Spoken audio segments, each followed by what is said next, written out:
Martinez, the research fellow at the LKYCIC Center for Innovative Cities at SUTD. On behalf of the center, I would like to welcome and thank you students, friends, and colleagues for joining us for the first talk of the City Pioneers series. This series is part of the center's educational component, where we aim to reach out to students, pre-university students, to introduce them to our research and to spark their interest in the field of urban studies. For today's talk, Where the Wild Things Are, the Human-Animal Nexus in Urban Singapore, I'm deeply honored to introduce our first speaker of the series, Dr. Harvey Neo. Harvey is a senior fellow, a program head at the center. Apart from a prolific author who has published numerous peer-reviewed articles, books, and book chapters in several fields ranging from human geography and citizen participation to food and environment, Harvey is an accomplished professor and mentor who has won multiple teaching and research excellence awards. In today's presentation, Harvey will be talking about a rather hidden side of a wholly urbanized environment such as Singapore. Throughout his narrative, Harvey's goal is to find the connections, tensions, and complexities between human and animals in this city-state and how they describe patterns and realities for the future of urban in Singapore and elsewhere. After Harvey's presentation, which will be recorded, time will be devoted to a question and answer session with the live audience. Throughout that conversation, participants can submit their questions, comments through the Q&A panel. We will visit those questions in the second half of the session. We look forward to an invigorating dialogue session. So without further ado, I turn the microphone over to Harvey. Harvey? Thank you, Raphael, and thank you everyone who is tuning online for the first of a series of seminar on urban issues. So I'm very glad and happy to start off today with a topic on animals. It is an interesting topic, and some might think a very odd topic to talk about in Singapore, since we have very limited natural flora and fauna. But I would often argue that it is the fact that we have very little of such flora and fauna that makes such an issue more compelling for us to discuss. And what more compelling than animals? Right, everyone has some opinion about animals, and some of you might have been animal lovers or have pets at home. So today we are going to talk about a special category of animals, which are the wild animals that we find in Singapore, which is the genesis of this title of this seminar, where the wild things are. So we are going to locate these wild things, but we are not going to locate these wild things in isolation, in and of themselves. We are going to talk about these wild animals, wild things, in relation to Singapore. Specifically, people who live in Singapore. So what I'll call locating the human-animal nexus. So we want to see what is the space that inhabit, that humans and animals commonly and concomitantly inhabit together. Why is it necessary and important to think about this common space? Well, it is very important because understanding this shared space will allow us to have a better idea of how to minimize conflicts with animals. How then can we build meaningful relationships with animals? So I'm going to start with a little bit of history well,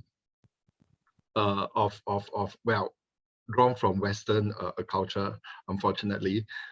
But there is quite a bit of study on human-animals relationship, both from non-Western perspective as well as from a Western one. In this seminar, I'm going to draw examples from the Western historical examples. But mind you, that the main idea is similar in the sense that whether we are looking at Western or non-Western, the relationships that we're talking about is checkered, meaning that it has its ups and downs, and it has undergone quite dramatic shifts as well.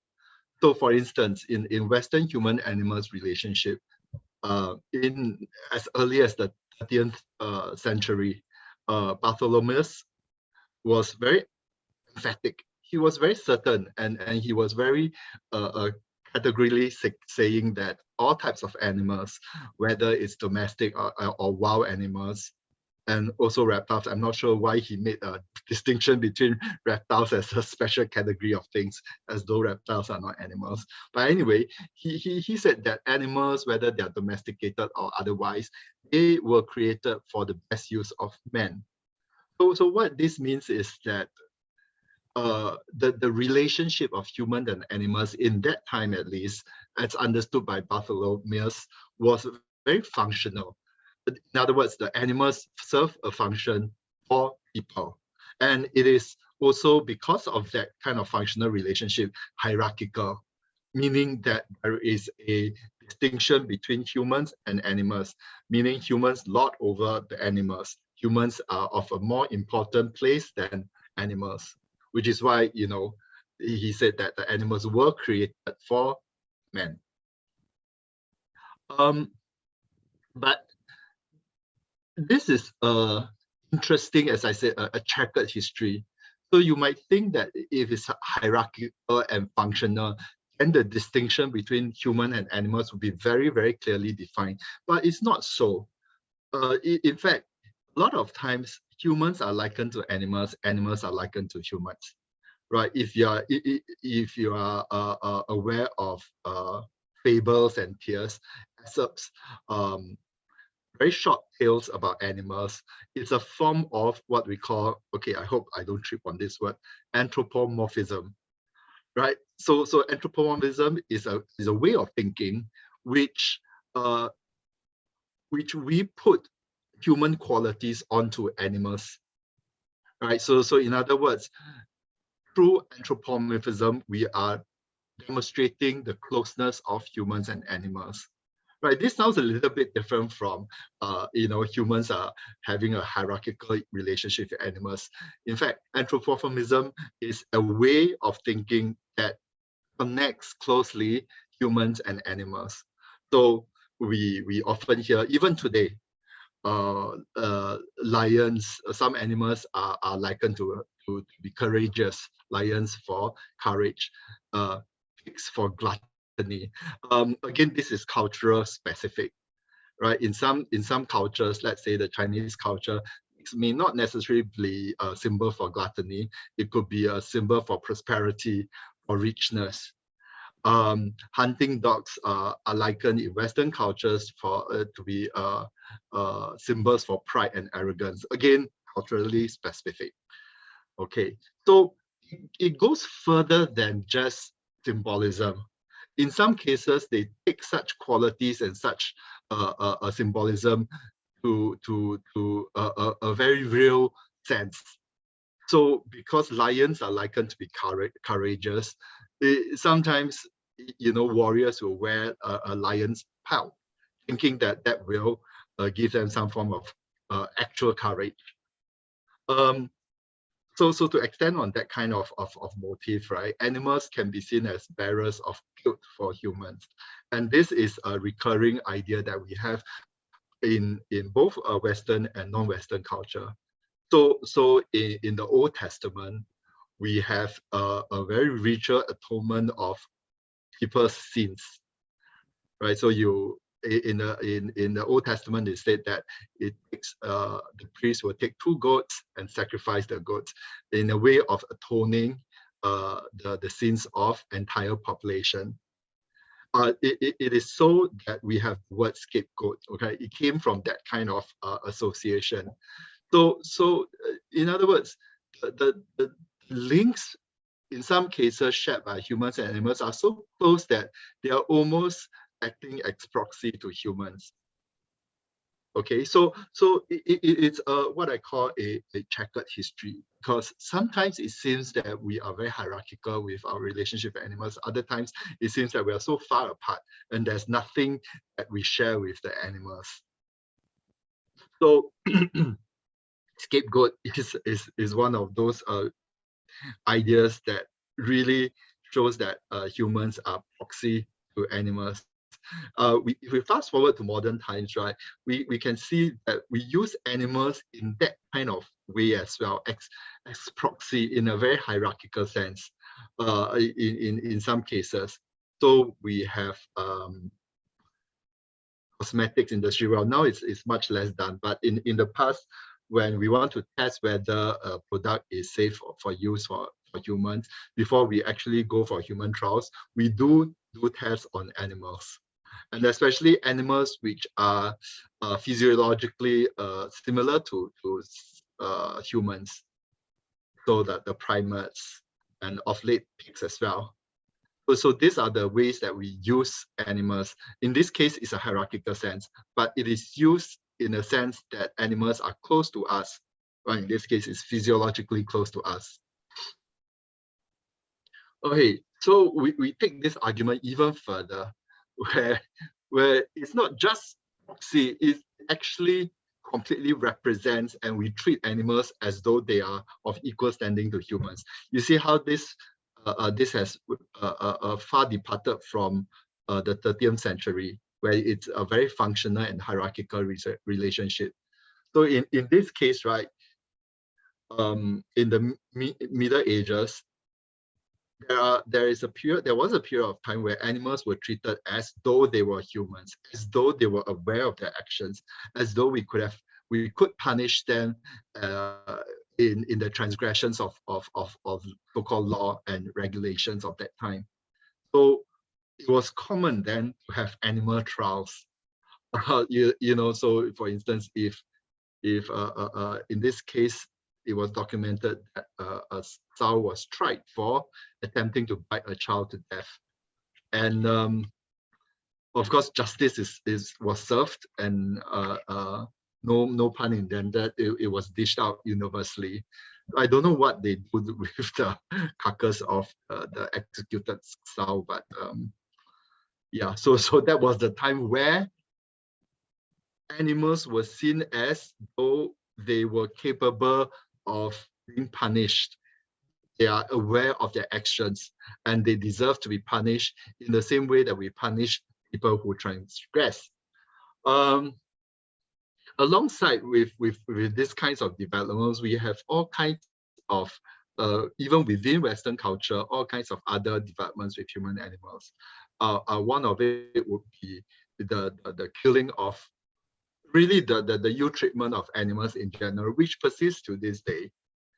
So in the late medieval ages and at the point of Enlightenment period, right, such acts, right, towards animals, cruelty towards animals, in some cases very frowned upon. Why is that so?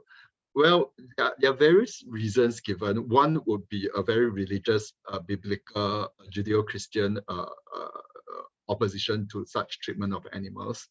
And of course, now you say, hey, didn't the Old Testament say that we can use animals whichever we want?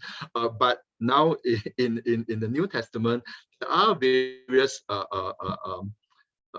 quotes which suggest that we should treat animals with care and with dignity. So in Proverbs 12:10, a righteous man regards the life of his beast. So in other words, if you're a good person, you should treat an animal right. And accompanying reality is the point where people start to understand animals. Well, not just understand animals in symbolic way, but understand the physiology of animals. And it's been increasingly then acknowledged that at least some animals do feel pain and pleasure, right? So in that sense, they are close to humans in that regard. And to extend on this, human-animals closeness argument, right? It's also said that we shouldn't treat animal cruelly, because doing so, right, it will only be a step away from that person treating other human beings equally cruelly. And this is not a kind of fantastical opinion. This actually has grounding. The third point I'm talking about, cruelty to animals seen as leading to callousness towards other human beings. If you have very weird taste in a leisure reading like I do, which I like to read about serial killers and things like that, you see that there are always very early warning signs of serial killers. Inevitably, right, when they interview the serial killers or their family, they will always point out the fact that, wow, when this person was young, he was like unusually cruel to animals. So it seems to be a recurring kind of trait. In fact, I would say most serial killers would have that kind of experience, experimenting, being cruel to small animals when they were really, really young. And we are talking about 10 years old or younger. So it seems to be a red flag, right? If you see anyone, maybe your younger cousins or younger friends, whoever your children may be, being very cruel to animals, that would set off a very red flag to you. Okay, I'm a bit digressing this. Let's go on. We are going to the end of this Western checkered history, and it's extending on this how humans and animals relate to one another. And this is really the final kind of impasse that we have about our relationship. Sorry, my screen is a bit falling off. Okay, so the real final point of debate is this, between Cartesian understanding of animals and a non-Cartesian understanding of animals. In the non-Cartesian side, I'm using the example of Bentham. But let's talk about the Cartesian. You know Descartes, right? He's a mathematician. He was a French mathematician, and he was famous for many, many things. But one of the more famous ideas that he had was this idea of mind and body dualism. In other words, he suggests that, for instance, animals do not have souls, they do not have spirits, they have just bodies which functions more or less like machines. In other words, he would say that what we see as animals being capable of suffering pain and pleasure is illusory. It is not really the pain and pleasure that humans actually experience. It is just an automated response, right? So in that sense, he is arguing the opinion or the stance that animals are really fundamentally different from people. So that is the dualism, that there is a mind and there's a body, and mind/soul. And animals do not have this mind or soul. They only have bodies, and these bodies are automated machines. So of course there are grounds to say that, and we can think of many animals that indeed function just like automated kind of machine. So anything that we see, right, we cannot assume that they are feeling entities. They have feelings, they have souls. And some of the responses of animals have against external stimulus, right? It could very well be a very instinctive response. It doesn't mean anything beyond that. But we, of course, we know as well that there are many animals, especially primates, for instance. We must believe that they have some kind of nerve system, right, to feel pain at the very least, not having emotions and feelings as humans have. So against Descartes, we have people like Jeremy Bentham, who says, you know, we don't care whether they have souls or not. We don't care whether they can reason or not. We don't even care whether they can think or not. But we care whether they suffer or not. So So one of the opposition for Descartes' my body dualism is this, that we do not care about all this. We only care about one thing. You agree that at least most or even some animals suffer pain, right? Can they suffer? So it doesn't matter that they don't feel pleasure, but do they suffer? So this is actually a very strong objection to this mind-body dualism. It's just seeing animals as machines. So I myself, I think Bentham is more than right.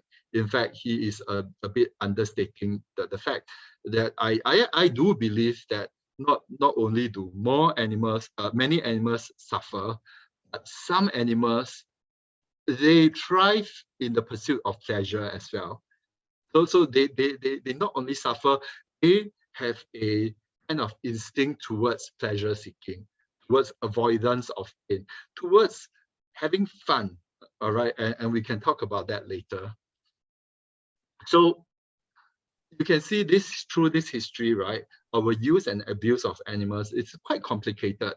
It really depends on many factors, and sometimes different attitudes coexist at the same time, which are contradictory to one another.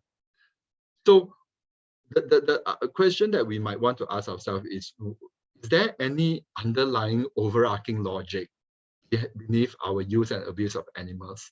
What explains our better treatment towards some animals compared to others? So this idea of human-animal nexus, right? This amorphous space, right, that sometimes shrinks, that sometimes expands. This nexus tells us the possible range of relationships we can have with animals, and how one, as in how humans might move within different spots of this evolving nexus.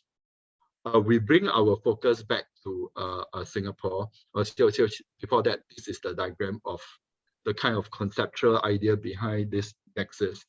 We know that space plays a role. Space plays a role, as we have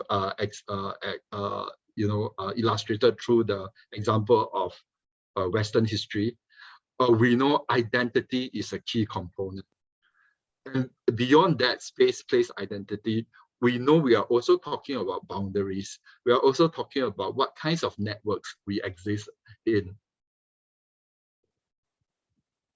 So when we sketch a human-animal nexus, we are at the same time trying to make sense of the relative identities of human versus animals. So earlier, I spoke of many examples in which our identity is defined vis-a-vis animals, or the animal's identity are defined in relation to humans. So one of the examples earlier was cruelty to animals was seen as a step away from cruelty towards other human beings.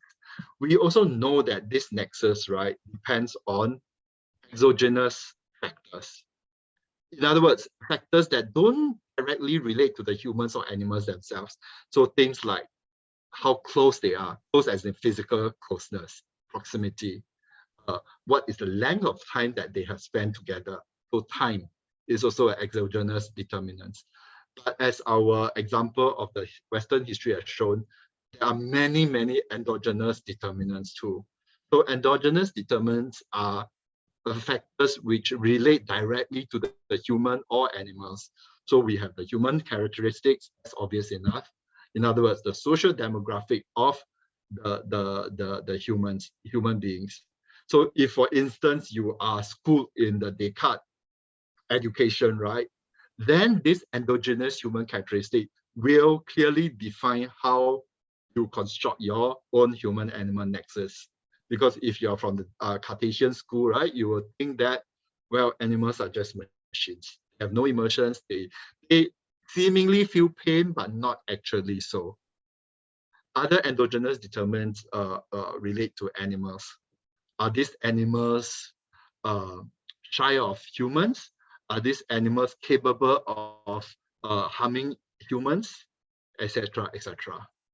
And of course, we have performative roles of humans.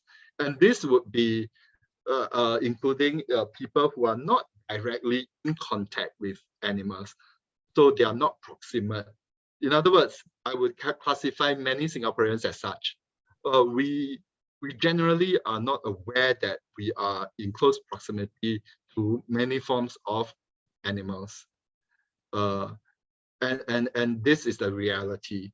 If you ask people, they will not generally recall when was my last encounter with a wild animal, although it is clear that they could possibly encounter and most likely encounter, but it did not register in their mind. What do I mean by that? You know, if you sometimes you listen to the wild calls of birds, that's a kind of animals, but you don't really register that you have actually been in close proximity to a form of animal, a kind of animal. Because in people's mind, close proximity to animals means something else altogether. Later, we will explain on this point. So the roles of humans, different categories of humans, also determines the human-animal nexus. One thing I want to highlight now, importantly, is the role of media, what we see. And this is directly because the fact that people in general don't register much that their direct encounters with animals. So they rely on second-hand information. They see documentaries, they watch YouTube, they read the papers, they hear about what other people say about animals. So these are all intermediary knowledge that is transmitted to people. This knowledge is no less important and no less valid than other forms of direct knowledge because they all fit into this nexus of people. I'm going to talk a bit about two examples, two kinds of wild animals we typically see in Singapore. One is this long-tailed macaque.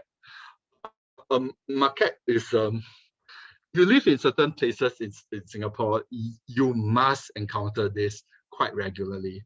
If you visit Bukit Timah Nature Reserve, Macritchie Reservoir, Pierce Reservoir, in fact, all of the reservoirs, you will frequently encounter macaques like this. So here the question of proximity becomes important because, as you know, primates are highly intelligent, highly imitative of the behaviors of people. And in this case, they encroach, so to speak, in scary quotes, encroach on territories of humans quite liberally. Of course, again, depending on which camp you stand in, some people would argue that it is not the case that these animals are encroaching into our space, rather it's the reverse. It's humans who are encroaching into their space. And therefore, they have no choice but to have increased encounters with people. This is part of the story. But the main problem, right, that we have with macaques being aggressively transgressive is the fact that some of us humans have enabled such behavior. Right, the one big no-no that you have to do, that you can do to these animals is to feed them, is to offer them food. And this is through the actions of minorities. Sometimes you know, there's been extensive public education, and in fact, it's against the law to feed wild animals. And in this case, to feed macaques is really a disastrous behavior, which will lead to a very destructive human-animal relationship. Sometimes I do not understand why people do this. You know, it's as though it really defies explanation. But do not feed macaques because they very quickly learn that it's much easier to get hand out from these human beings than for us to forage. So that becomes a very quick learned behavior and becomes central to this human-animal nexus. And so it doesn't even make any difference that these are the humans that won't feed us, these are the humans that will feed us, because they will assume that all humans will feed them. And if they don't, become aggressive and transgressive. So in this case, unfortunately, the feeders, right, are generally not in proximity to the macaques. So they could be just visitors, you know, chancing by or visiting the place once a week and very inexplicably feeding these animals on a frequent basis.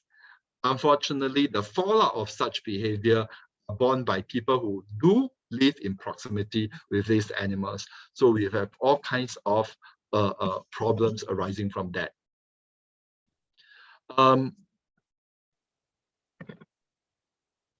The earlier slide, the example, actually, I wanted to go a little bit more, which was one particular example where they are trying to rehabilitate especially transgressive macaques, macaque. And this, they do so, those who are trying to rehabilitate means they are animal lovers. They give names to these animals. And those who just want to cow, they do not give names. So naming an animal is actually one way to see whether this particular human being, where they stand on the human-animal nexus. Naming from the humans given to the animals is always a suggestion or something that shows that this particular human being has a much more desire, much more constructive and meaningful relationship with the animals. So you can read about this Henrich macaque in the newspaper if you want to trace the genealogy of the story. I move on to another group of animals, which is the otters. It is the media darlings of wildlife Singapore right now. And to be sure, this increased occurrence of wild otters in Singapore is really a credit to how we have really constructed pockets of nature within urban Singapore that allows the otters to be thriving. So I don't know why the Washington Post, in the very rare reporting of Singapore, chose to talk about otters, but there we go. You know, we are famous now. Well, at least otters bring us fame. And I'm sure many of us have encountered otters because they are foraging animals and they actually forage quite a large distance. So they can appear literally anywhere, sometimes even quite far from any canal or water source. I saw I think a lost otter, just a singular one in Ubi Industrial Estate 1. I wonder where he came from, or she came from, but that's my one direct encounter with the otters. So you see that, okay, when I say media darlings, right, I'm saying that most of the reports of otters are positive. It demonstrates delight and fascination that people have with our wild animals and how they interact with such wild animals. But we also know that otters are actually much more, well, here I must choose my words carefully. Otters are equally destructive and aggressive as macaques, right? Otters have been documented to attack human beings, they destroy human properties, and unlike macaques, right? Otters have this not strange behavior, this natural behavior to play with their food. When I say play with their food, it means they just not finish their food. So they would, here you see on the slide, on the right hand side, it says that otters eat up nearly 100 fishes at this particular church. But it's not true that they consume entirely 100 fishes. In most cases, they take a bite and decide, not to my taste, and they just dump the food. So otters have that kind of very cavalier attitude. Here I'm putting human attributes to otters. So they have destructive behavior as well, except we hear mostly positive things or things that have some kind of media sound bites to otters.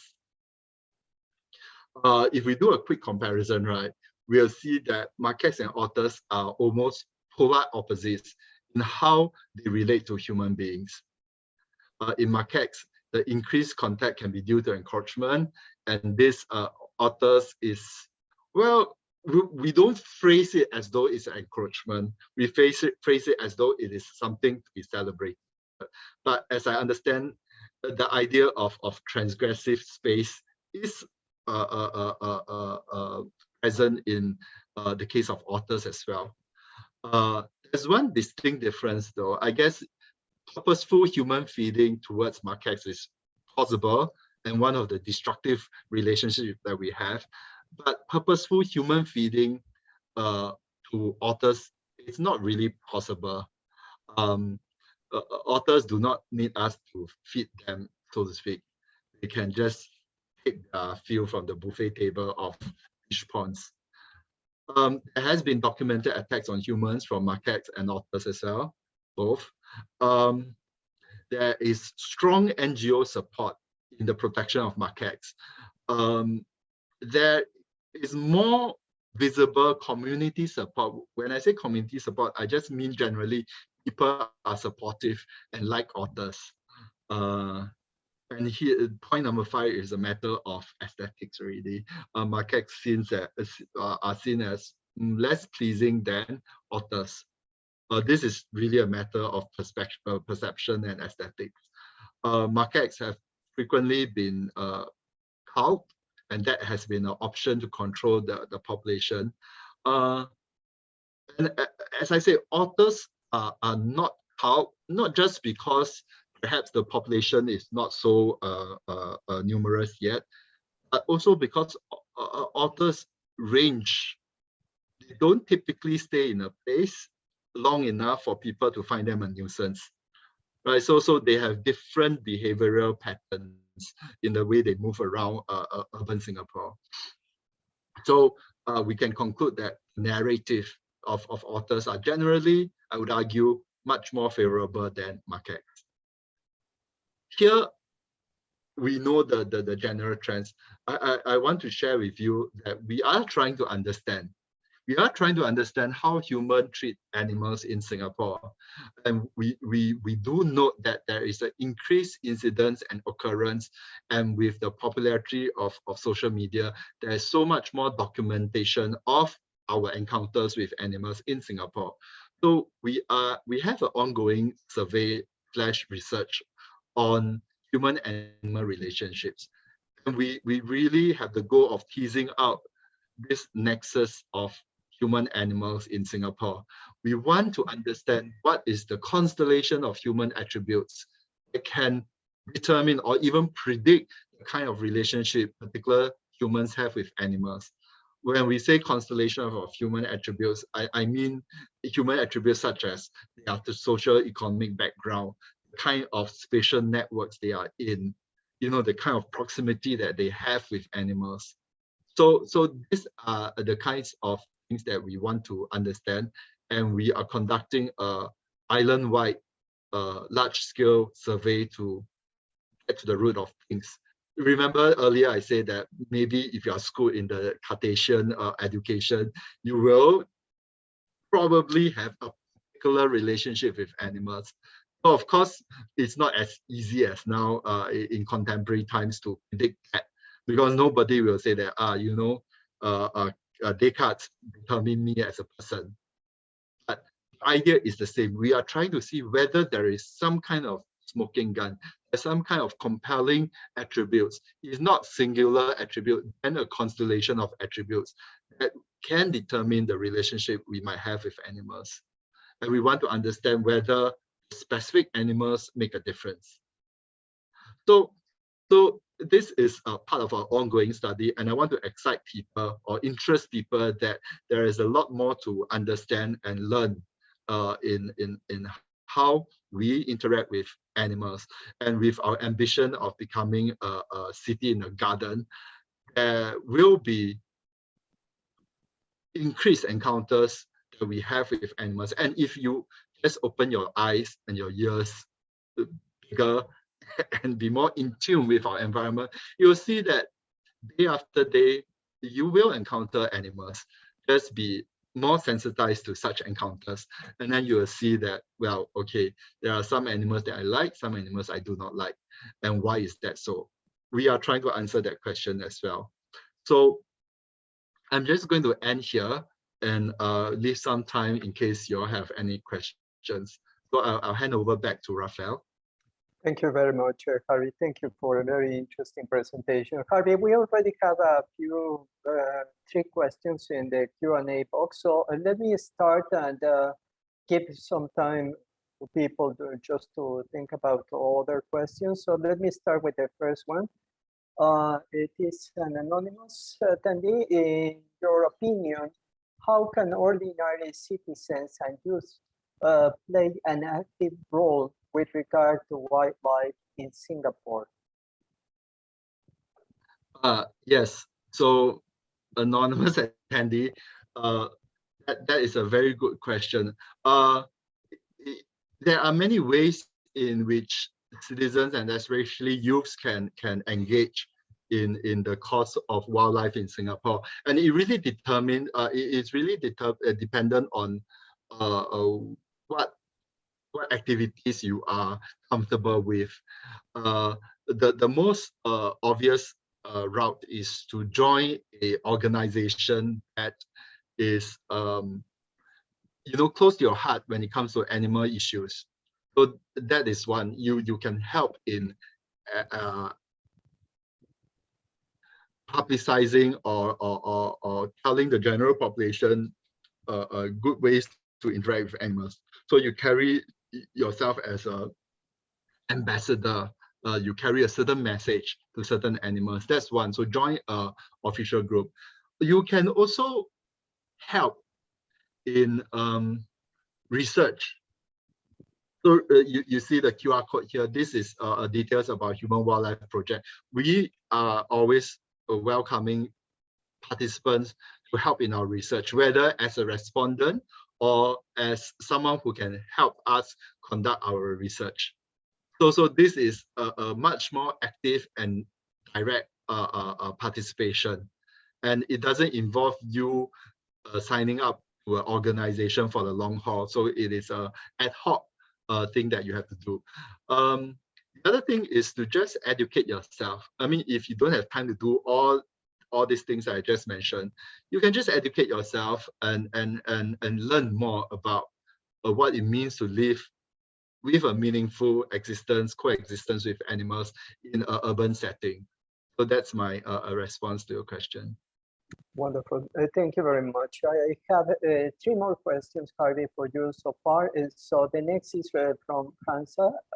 The return of otters can largely be attributed to the clean and green efforts in Singapore's water basin. How should we understand the animal-human nexus from the vantage point of this trajectory of man-made efforts to create a hospitable environment for the otters? Harvey? Yeah, so this is another good question. Remember, earlier I said that in the main, the nexus is comprised of space, place, and identity making. So in this case, one of the key determinants of the kind of positive nexus that we have created is the place that we have in Singapore. So you're right to say that we have all these connected water basins, pathways, water pathways that allow otters to thrive. So you see that this kind of placemaking, right, would have no bearings on macaques at all, because it will not enable them to thrive or to enable them to be so mobile. But in the case of otters, our very purposeful planning in connecting our water basins, right, it does help in particular kinds of animals. So in this case, otters. So this is a particular point that we need to be aware of when we are constructing this human-animal nexus, especially when it comes to otters. Great. Thank you, Harvey. Next, we have a comment from Mohammed Faisal. Hi, Dr. Neo. I believe one of the effects of humans encroaching animals' habitats is zoonotic infections, including our current COVID pandemic. Do you have any comment, Harvey? Well, I'm not a veterinary science person, and I'm not a clinician, but I would argue that, of course, we need the science to be clear on this, and I can say for now that most of the time it is not true. It is what I would argue that animals are being taken as scapegoats. So if maybe some of the audience are too young to remember SARS, but in the early days of SARS, right, it was thought that wild cats, well, not wild cats, you know, the kind of community cats that we see in Singapore, could be either spreading the SARS virus or at least be able to carry the vectors. This has all shown to be scientifically false. In more recent times, in Hong Kong, there was this a little bit of panic where they thought that COVID would be carried by hamsters, and they were trying to kill all hamsters. I personally dislike hamsters and mice. I also know that it is not scientifically true that they are carriers of anything. But having said that, we do know that zoonotic infections are serious issues. The BSE infection, which originated in UK in the 1990s, I'm trying to spell out what it means. Bovine spongiform encephalitis, BSE. Okay, so we know that that is a zoonotic infection. We know that in the 1990s in our neighboring Malaysia, the Nipah virus was transmitted via pigs in farms and hop onto humans. But we also know that pigs was just a vector, a carrier. It was ultimately, it was found to be transmitted by bats to pigs to humans. So yes, there are examples of zoonotic infections and severe zoonotic infections, but I'm hesitant to classify all kinds of pandemics and disease as originating from animals, because in many cases, our first instinct is to blame the animals, scapegoating. But you know, eventually you find that it is really not true. It is not true that the animals are the originators of such viruses, nor even capable of carrying the virus to spread to humans. So this is something that I guess my response would be to let the science decide on this. Wonderful. Thank you, Harvey. We will need to move faster because we have more questions here. So the next is also an anonymous attendee. How can students and schools participate formally in the Human Wildlife Project, especially since geography in secondary schools are focused on collection and interpreting urban data? A very good question. When I was gathering of this population island-wide survey is done, there would be many ways in which we can look at this data. And in that sense, that is urban data. So there would be opportunities if students have the requisite statistical skills. If some of you are very adept in visual imaging, visualization, or you have a particular knack to convert raw data into a visually understandable format, I think we would like schools and students to participate in this. And that kind of skills that I just mentioned, right? It need not be very, very advanced. You just need to have a very modest level of that skill set. And you can work with us and we can see how we can make sense of the data to different kinds of audience. So it will be a fun experience, and we are constantly on the lookout on people who might come to our center to intern with us on various projects, not just this human wildlife project, but projects that requires you to collect and interpret urban data. Wonderful. Thank you, Harvey. Next, and also an anonymous attendee. Hi, Dr. Neo. What do you think is the main reason that we as humans are not treating animals equally? E.g., humans deciding to kill certain animals? Is it because of their intelligence or their inability to communicate? However, we do not call any humans due to their low intelligence. That's a very good question. You know, I go a roundabout way to answer.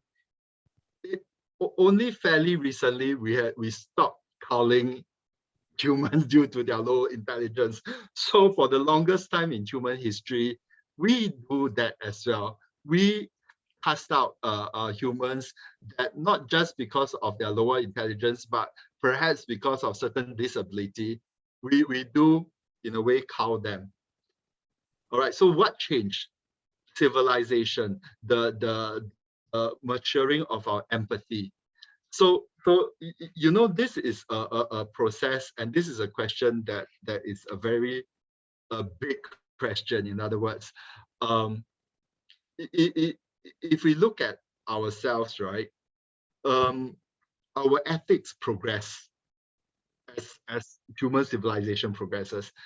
If we look at way back in prehistoric days, it is every human for themselves. So their interest, their main concern was, can me survive? I don't care about anything. I can even kill my family if it means that I survive.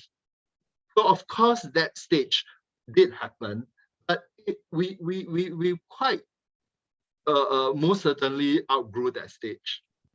Then our sense of responsibility and our sense of empathy and care extends to beyond ourselves, to our family, to our immediate family, and so it goes and goes. And we slowly expand our realm of ethical concern.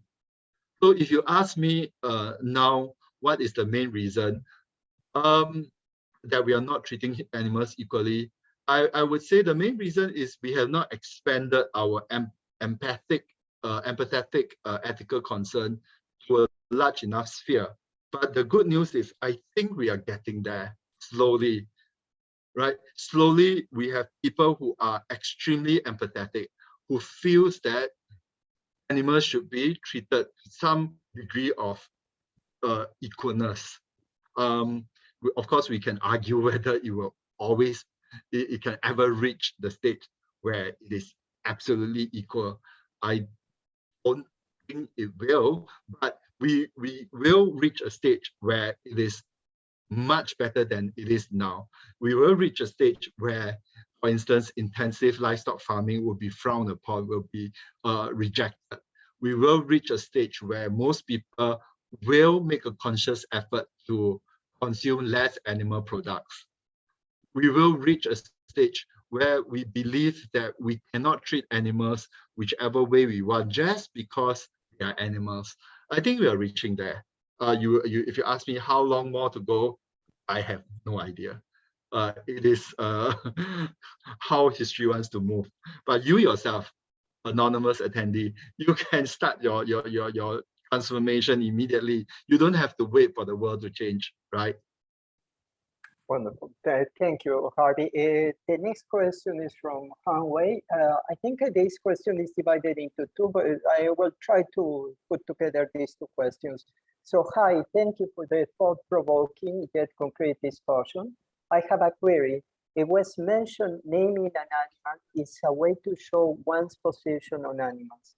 With all due respect, I believe naming animals strips the animal of its animality, exterminates its otherness. It refers to the animal in the lens of the human. And the next part, Harvey, is Hence, with all due respect, do you still believe it is respectful to animals to give them names, to humanize them, to de-animalize them?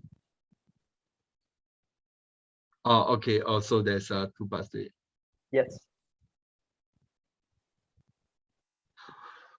Well, when I say naming the animals, of course we have always named animals. We give them scientific names. That I think is closer to what you're suggesting. I think giving them a scientific name is not where I'm going with when I say that we name animals, and doing so is a show of closeness. The scientific naming is, I would say, well, I wouldn't say it's dehumanizing, but it's just devoid of any kind of extra feelings or empathy. But my example was from the Cambridge market example.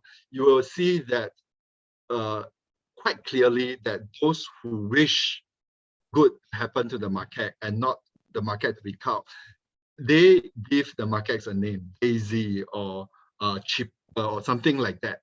I think the name was Chipper. So they try to, in a way, yes, you're right, humanize them to show that they have human feelings as well. So it is a tactic to let other people know that, hey, they are not nameless people. They exist. We know them by name. They have a particular character. They are not all animal and instinct and nothing else. So in that situation, I still believe that naming the animals, even though it kind of de-animalize them, because of course I agree that animals are ultimately animals and they are not exactly the same as humans. But in that kind of context, right, naming them is a good strategy. And those who wish for the culling of animals, they are very careful not to use the name of the animals given by the community. They will just say the troublemaker, the macaque, this ringleader, give them other names. But those names are just secretary kind of labels. But give them a nice name like like what is the other name? Chip or Roger or something like that. I think that is useful. So that's my personal response to your question, and I think this is a very good question as well. Thank you, Harvey. The next is there a GIS data set that you are using to study and map human-animal interactions, both positive and negative?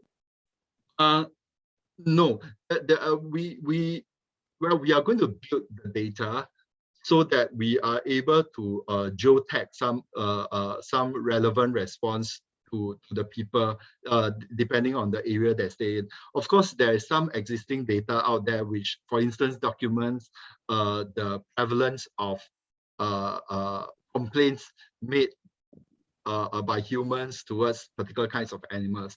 We have that kind of data sets as well. So it really depends on the final analysis of the data that we are collecting firsthand.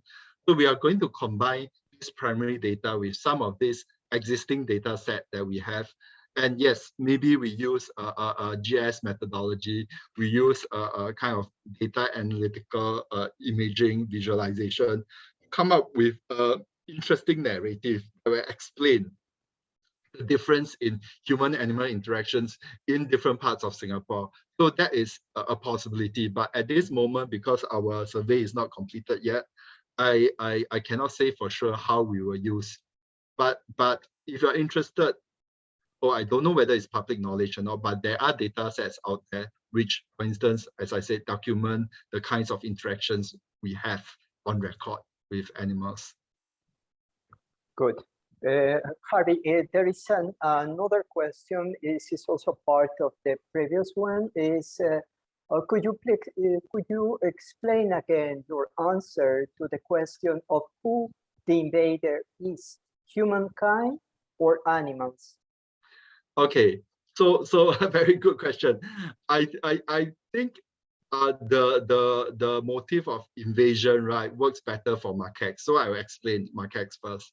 I think the invasion is the humans are invading the macaques territory, right? So if you look at some, and invasion is through actual spatial invasion, as in, for instance, you build your human infrastructure closer and closer to the places which macaques forage. So that is an actual physical invasion. Invasion could also mean attitudinal invasion, a kind of action invasion. So you're doing things that invade the physiology of the animals. For instance, I think purposefully feeding them is an act of invasion. So that is a clear-cut invasion process by humans to this particular group of animals. But for the otters, the answer is not so simple. I think I cannot see who is the invaders and who is not, because as I say, we are creating pockets of nature. We are connecting our waterways. But we do not actually have in our mind when we do all this, like, this is to help the otters. This is actually creating pathways of invasion for otters to come into our territory. I don't think we are thinking of that. And in and of itself, that is not an act of invasion. It just so coincides with the kind of behavioral patterns of otters that they capitalize. And would the otters consider this an invasion? I don't think so. I think they like it. I think they like to swim all around Singapore and just be the invaders. If you ask me, because I have this precious regard towards otters, I think they are the invaders. And they are very cavalier about it. I'm sorry, this is the best I could respond to this question. It's something that I need to think more about.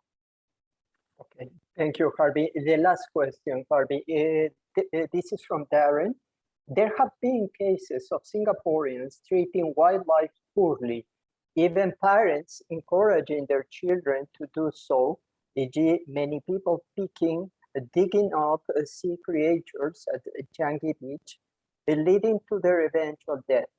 How can we make such people be more civilized in their behavior and respect toward nature? And should we punish such people who damage our precious and limited wildlife to serve as a deterrent, since that seems to be the most effective way to deter certain actions in Singapore? I'm glad you raised this issue, Darren. As I said, we do have existing punitive measures against such behavior. And of course, all this while we are doing education campaigns, both by the government agencies as well as the non-government NGOs. I think this should be the framework in which we try to deal with these people that you're talking about. But I think now that this is recorded, I guess I can come out straight to say that it's insufficient. In other words, the punishment is not severe enough. But what will motivate Parliament, what will motivate government to change, to increase the severity of the punishment is us. The earlier question asked, what can youths do to make a change? Well, you can lobby your MP to increase the punishment for all this kind of behavior. I really think that it is just a slap in the wrist. The enforcement is not as extensive. People are not shamed enough when they do such acts of transgression, and the punishment is not shameful and severe enough for people to get into their thick skull that they should stop doing this.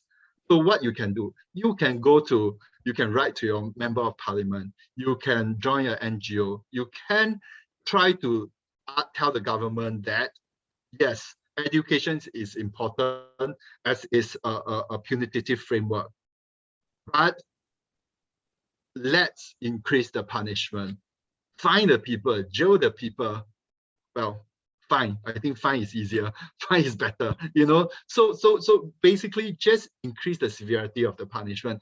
I think that will help a lot, because Singaporeans sometimes, right, you can educate them a lifetime, right, but they just will not be educated. So you're right, we just hit them where it hurts the most. Very politically incorrect response to your question, but that's my personal opinion. Great. Harvey, we still have, let me see, we have 2 more questions. I think we will need just to reply, or probably the last one, Harvey. If there is still time, can you elaborate on the violence that civilization and process of getting more civilized does do to animals? What can we learn from primitive, uncivilized people's take on animals?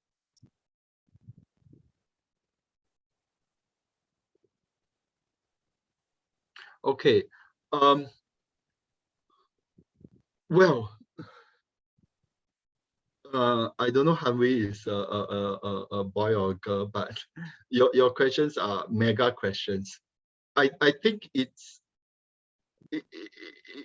a very contradictory process. In modernity, right, as we get more civilized, it seems that there are aspects of us which gets more and more vicious and more uncivilized. So the way we treat animals is one such thing, one such example.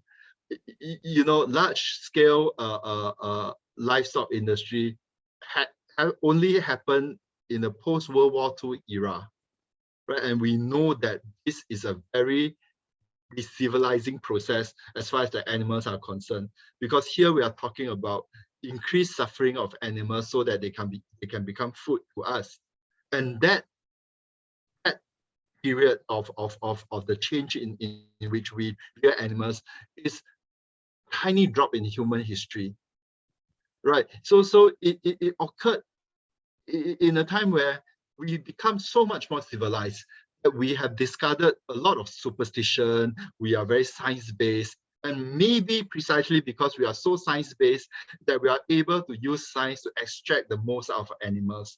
So I think science and technology used in a very, dare I say, you know, Cartesian way, right?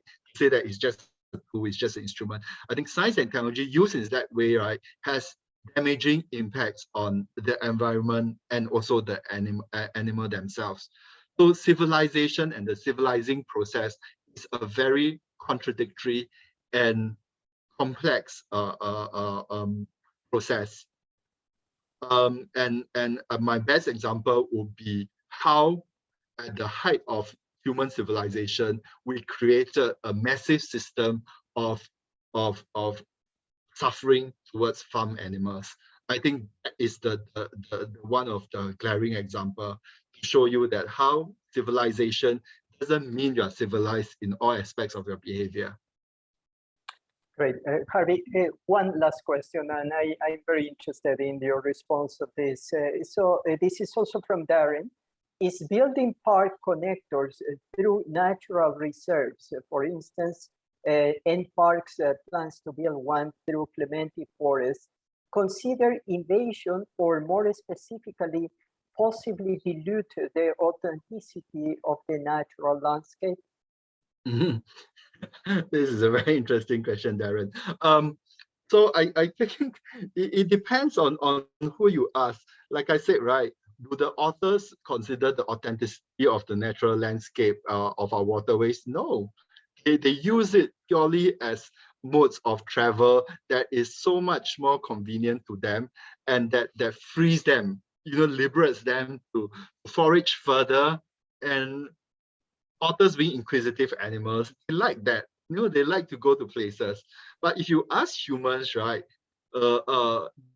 is this a form of a version of natural landscape? Is this a form of dilution of authenticity of landscape? I think some would agree with you that it is a dilution. But I would also argue that many human beings will see this as a good thing. So agencies like MParks, they have to, of course, they have to consider feelings of people, but they cannot possibly satisfy every single perception of environment and nature that we have in Singapore in order to proceed with this urban developmental plans that they have. So in this case, I will argue that in the case of animals, especially otters, this is a non-question because they do not consider the authenticity at all. They like to use it because they can use it in a way that is opportunistically beneficial for them. For human beings, it really depends. I think the minority would think that this is dilution and they have mixed feelings towards it. But for the vast majority of people, they will see this as a planning ingenuity, something that should be celebrated. Thank you very much, Harvey. So Harvey, thank you again for answering those questions, for the great presentation. It was a pleasure to have you with us. So this concludes the first talk of the City Pioneer series. Before closing today's talk, we would like to invite you to the second talk of this series. The title is Design Your Sustainable Future.